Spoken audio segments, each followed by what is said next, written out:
Assalamualaikum warahmatullahi wabarakatuh. Perkenalkan, nama saya Intan Tarina Azara. Di sini akan membawakan sebuah ceramah dengan topik yaitu wanita dan hijab.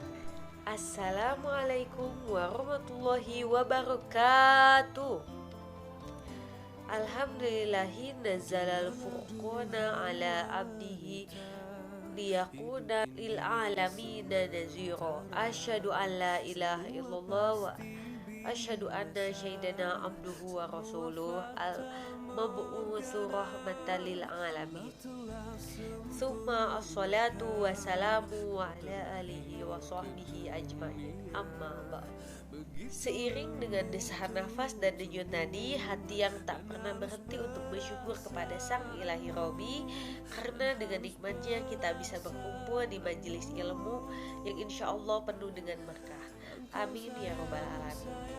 Rindu suci yang tertanam di dalam hati mengantarkan sholawat dan salam kepada utusan Sang Ilahi yang paling mulia akhlaknya, yang paling lembut tutur katanya, dan yang paling bijak dalam nasihatnya. Ialah Nabi Muhammad bagai syariat yang memiliki konsekuensi jauh ke depan menyangkut kebahagiaan dunia dan akhirat. Persoalan hijab ini bukan hanya tentang mode fashionnya saja, tetapi hijab atau jilbab ini merupakan suatu busana universal setiap umat muslim di seluruh penjuru dunia. Dan mengapa wanita harus menutup aurat cara berhijab? Yang pertama yaitu sebagai bentuk ketaatan kita kepada Allah dan Rasulnya. Ketaatan ini merupakan sumber kebahagiaan dunia dan akhirat. Seseorang tidak akan merasakan kebahagiaan atau merasakan manisnya iman ketika enggan merealisasikannya. Firman Allah dalam Quran surat Al-Ahzab ayat 71 yang artinya yaitu, dan barang siapa mentaati Allah dan Rasulnya, maka sesungguhnya ia telah mendapatkan kemenangan yang besar. 2. Ada pamer aurat dan keindahan tubuh yang mendatangkan murka dari Allah dan Rasulnya. Allah SWT berfirman dalam Quran surat Al-Ahzab ayat 36 yang artinya, dan barang siapa yang mendurhakai Allah dan Rasulnya, maka sesungguhnya dia telah sesat yang nyata. Nabi Muhammad SAW bersabda yang artinya, setiap umatku yang bersalah akan dimaafkan kecuali kepada orang-orang yang secara terang-terangan berbuat maksiat. Dalam hal ini ketika misalkan kita keluar rumah tapi kita tidak menggunakan hijab kita, itu merupakan suatu kemaksiatan yang dilakukan secara terang-terangan. Ketiga yaitu sesungguhnya Allah memerintahkan hijab untuk meredam segala bentuk fitnah. Ketika kita dapat meredam segala bentuk fitnah atau melenyapkannya, maka masyarakat yang dihuni oleh kaum hijab ini akan lebih selamat dari fitnah. Nah, sebaliknya ketika ada wanita yang bertabaruj atau senang memamerkan auratnya, maka itu sangat rentan terhadap pelecehan seksual sampai kepada fitnah yang sangat besar. Nah, hal tersebut dapat membawa malapetaka dan kehancuran yang sangat besar. Jasad yang mulia jelas akan memancing perhatian dan pandangan yang berbisa. Itulah tahapan pertama bagi penghancuran dan perusakan moral dari peradaban sebuah masyarakat.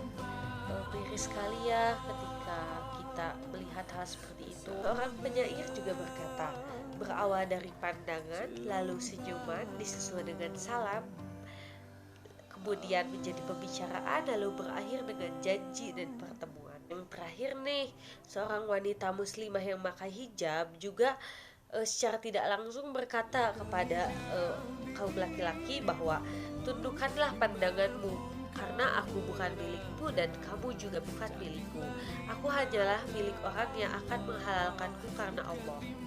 Ketika kita menggunakan hijab gitu, itu secara tidak langsung kita telah memberitahu kepada kaum laki-laki yang non mahram itu bahwa kita itu bukan milik mereka. Kita juga mengharapkan bahwa mereka itu menundukkan pandangannya ketika melihat kita, karena kita bukan untuk memamerkan keindahan tubuh kita, maka tunduklah.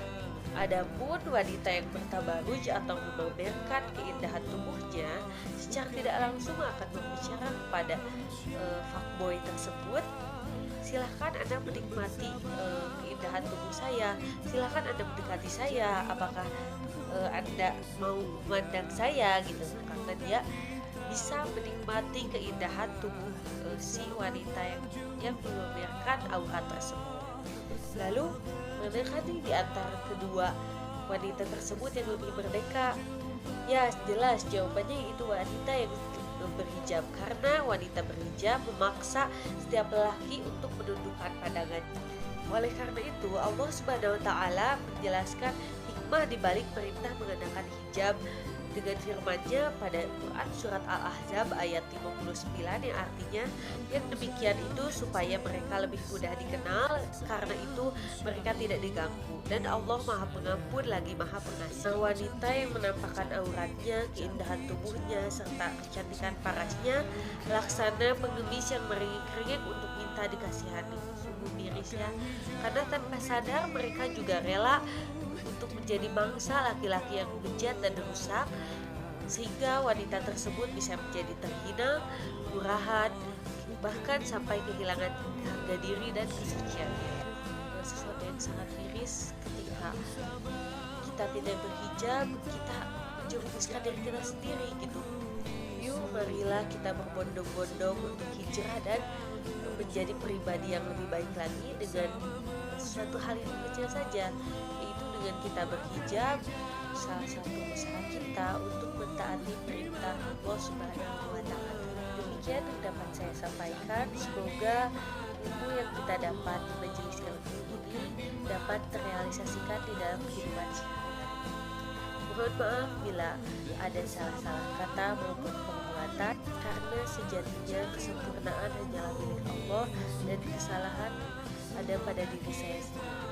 Akhirul kalam, subhanakallahumma wa bihamdika, asyhadu alla ilaha illa anta, astaghfiruka wa atubu ilaik. Sebelum menutupnya, saya akan menyampaikan sebuah pantun. Pak Topik menjahit kopiah, kopiah dijahit, bulu domba yang utuh. Wabillahi taufiq wal hidayah. Wassalamualaikum warahmatullahi wabarakatuh.